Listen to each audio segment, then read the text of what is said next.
E aí pessoal, tudo bem? Meu nome é Moroni Bambaquedes Ramos, vocês estão no canal Mente S.A., sejam muito bem-vindos. Hoje eu vou falar para vocês, tratar um pouco de um assunto pessoal, que é o transtorno obsessivo compulsivo.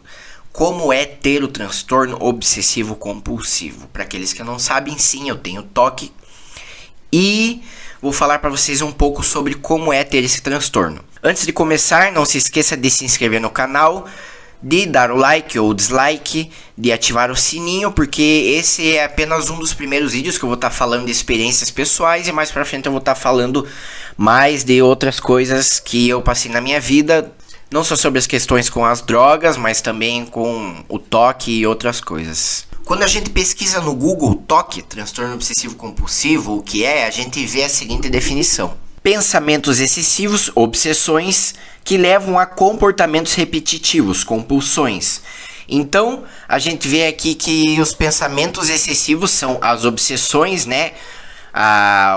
Porque transtorno obsessivo compulsivo. E que levam a compulsões. Ou seja, a obsessão é aquele pensamento que fica repetindo. E a compulsão é quando você fica fazendo o mesmo ato sem parar. O transtorno obsessivo compulsivo é caracterizado por pensamentos e medos irracionais, obsessões, que levam a comportamentos compulsivos. O TOC costuma se concentrar em temas como o medo de germes ou a necessidade de organizar os objetos de maneira específica. Também tem aqueles TOCs que é ao contrário de organizar, né? Que são aquelas pessoas que acumulam e que tem aquelas séries na televisão que a gente vê que a casa que eles moram é completamente um caos. Os sintomas geralmente começam de modo gradual e variam ao longo da vida. O tratamento inclui psicoterapia, medicamentos ou ambos. O tratamento pode ajudar, mas essa doença não tem cura. É crônico, pode durar anos ou a vida inteira. Geralmente diagnosticável pela própria pessoa, não requer exames laboratoriais ou de imagem. Também diz que um outro nome que a gente pode dar para o transtorno obsessivo compulsivo é a perturbação obsessiva compulsiva. Então, eu li essa primeira parte para caso algum de vocês não tivesse nenhuma ideia do que era o TOC e pudesse saber o mínimo do que a gente vai falar. Para mim é um pouco difícil falar sobre o TOC porque desde que eu me entendo por gente eu tenho TOC. Então, é bem difícil tentar explicar, até porque eu nunca senti como é não ter TOC, a não ser quando eu fiz uso de uma raiz africana chamada ibogaína, que ela é de uso medicinal e também espiritual e é usada no tratamento para dependência química, mas isso é uma coisa que eu vou falar em outro vídeo também. Mas fora essa experiência com a ibogaína, eu nunca soube como é não ter TOC, mas eu vou tentar explicar da melhor maneira possível aqui para que vocês possam entender um pouco como é ter TOC. Então, o meu TOC ele começou a aparecer desde a minha infância lá com um tique nervoso. Eu tinha vários tiques, às vezes ficava lá mexendo a cabeça, às vezes ficava fazendo careta, às vezes ficava, enquanto eu andava eu dava uma volta em círculo. Eu acho bem engraçado, às vezes eu começo a lembrar das coisas que eu fazia e eu começo a dar risada.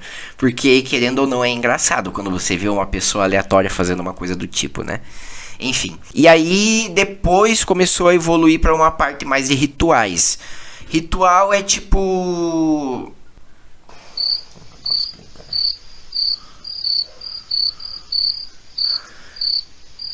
quando você faz uma coisa sempre do mesmo jeito.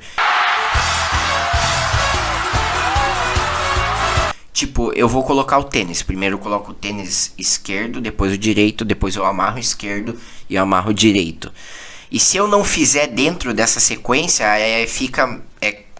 não dá, não funciona, não vai pra frente. Então, depois dos tiques começaram os rituais e os pensamentos intrusivos, né, que são pensamentos que invadem a mente, né, quando você tá lá do nada e alguma coisa aleatória invade. É uma coisa às vezes comum para muitas pessoas, mas não quer dizer que a pessoa tenha TOC.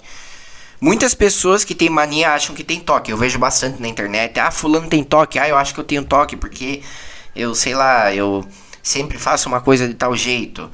Mas o TOC, ele, para você diagnosticar ele, é preciso um certo tipo de comprometimento, digamos assim, com aqueles rituais. É como se você literalmente não consegue sair fora daquilo, entendeu? E se você sair, se você não conseguir realizar aquele ato, você fica maluco até que você consiga e aquilo causa um alívio. É tipo quando você tá numa abstinência de droga mesmo. Você tá lá e você quer usar aquela droga, e quando você usa, você fica aliviado com o toque, é a mesma coisa. O Roberto Carlos, aquele cantor brasileiro que todo mundo conhece, ele tem um toque que eu já tive bastante. Eu não sei se ele tem ainda, mas ele falou uma vez numa entrevista que uma vez ele entrou na porta da frente de uma catedral, de uma igreja católica, para rezar, e aí alguém foi lá, eu acho que foi o padre, alguém que cuidava da igreja, fechou e trancou a porta.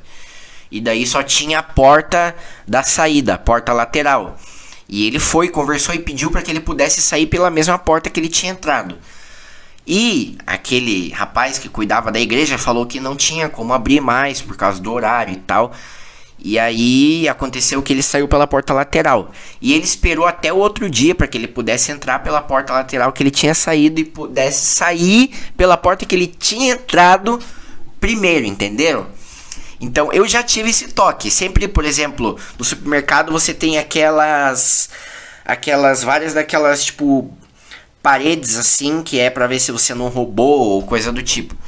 E se eu entrasse pela do meio, eu saía pelo do meio. Se eu entrasse do lado esquerdo, saía pelo lado esquerdo. E se entrasse do lado direito, saía do lado direito. Então eu também já tive muito esse toque. Hoje em dia eu já não tenho mais tanto assim. Hoje em dia o que me pega mais é essa que eu fiz no começo do vídeo, de entrar e sair do meu quarto. Também tenho muito toque hoje em dia com espelho. E pra deitar na cama, pra levantar da cama também, quando eu vou no banheiro. E sei lá, eu acho que hoje em dia se resume a isso, né? Tem fases, na verdade, tem fases que eu me sinto mais, que tenho mais sintomas que fala, e tem fases que eu tenho menos. Eu já fui também um acumulador compulsivo.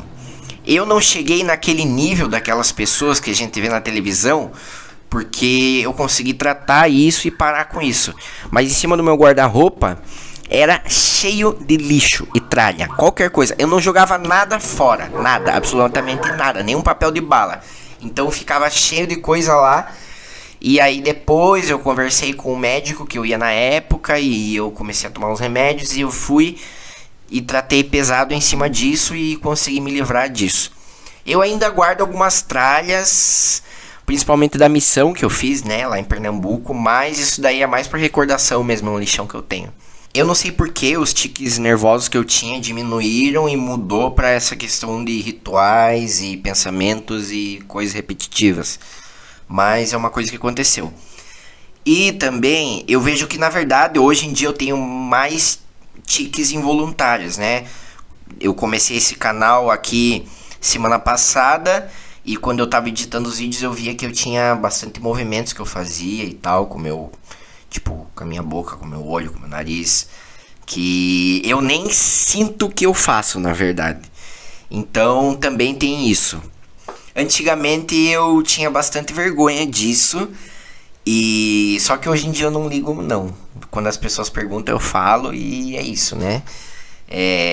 Eu acho, na verdade, eu dou bastante risada porque eu fico pensando, o que será que as pessoas pensam quando me veem fazendo isso, né? E eu sei lá, se eu não tivesse toque, se eu não conhecesse e eu visse alguém fazendo as coisas que eu faço, eu ia falar, esse cara é louco, é maluco, é fora da casinha, fugiu do hospício, coisa do tipo. Mas eu também não culpo as pessoas que pensam isso de mim, se me veem fazendo isso, porque na verdade é a falta de conhecimento que as pessoas têm, né? Então faz parte da vida. Pesquisando aqui no Google, diz o seguinte sobre o que causa o toque. Provavelmente ocorrem vários fatores para o seu aparecimento, de natureza biológica, envolvendo a predisposição genética, alterações funcionais e da neuroquímica cerebrais, e fatores psicológicos, como ansiedades ou fazer rituais para livrar-se de uma ansiedade, de um pensamento obsessivo. O toque ele tem também bastante a ver com a dependência química, né? Como diz, sou um dependente químico em manutenção.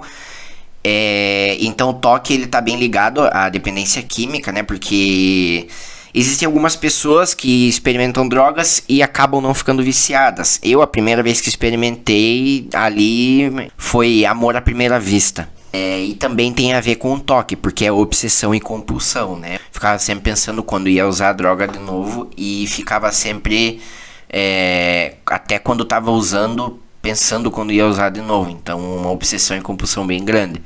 Hoje em dia eu tomo medicação para toque e também outras coisas, mas que eu não vou falar nesse vídeo, eu vou falar em vídeos futuros. Mas os medicamentos eles não acabam, não tiram 100% do toque, e eu acho que não tem como também, né? Porque é uma doença que não tem cura. E eu acho que não vão encontrar uma possível cura aí tão cedo. Então é isso aí, pessoal. Eu espero que eu tenha esclarecido um pouco para vocês isso.